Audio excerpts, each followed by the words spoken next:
যুক্তরাষ্ট্রের ফেডারেল এজেন্টদের গুলিতে আরও এক মার্কিন নাগরিকের মৃত্যু হয়েছে। শনিবার মিনেসোটা অঙ্গরাজ্যের মিনিয়াপলিসে বর্ডার পেট্রোল বাহিনীর সদস্যদের গুলিতে ৩৭ বছর বয়সী এক ব্যক্তি নিহত হয়েছেন বলে জানিয়েছে পুলিশ।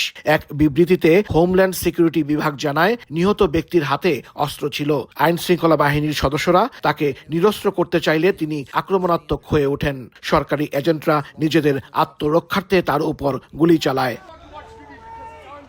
এদিকে ঘটনার তদন্তের আগেই ট্রাম্পের সহযোগী হোয়াইট হাউসের সিনিয়র সহকারী স্টিফেন মিলার নিহত ব্যক্তিকে সন্ত্রাসী হিসেবে আখ্যা দিয়েছেন। যদিও পুলিশ প্রধান বলছেন গুলির ঘটনা এখনো স্পষ্ট নয়। মিনিয়াপলিসের মেয়র জ্যাকব ফ্রে অভিযোগ করেছেন, মুখোশধারী এজেন্টরা স্থানীয় বাসিন্দাদের মারধর ও গুলি করে হত্যা করছে। তিনি শহরে কর্মরত ফেডারেল এজেন্টদের দায়মুক্তিরও নিন্দা জানান।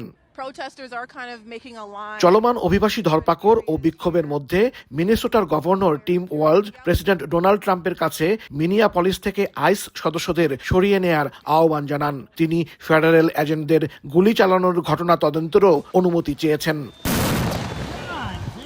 এদিকে যুক্তরাষ্ট্রে ট্রাম্প প্রশাসনের অভিবাসন নীতির বিরুদ্ধে প্রতিদিনই বিক্ষোভ চলছে। শনিবার মিনেসোটার মিনিয়াপলিসে আইন শৃঙ্খলা রক্ষাকারী বাহিনীর সঙ্গে বিক্ষোভকারীদের ব্যাপক সংঘর্ষ হয়। এ সময় পুলিশ কাঁদানে গ্যাস ও সাউন্ড গ্রেনেড ছোড়ে। পুরো এলাকা রণক্ষেত্রে পরিণত হয়।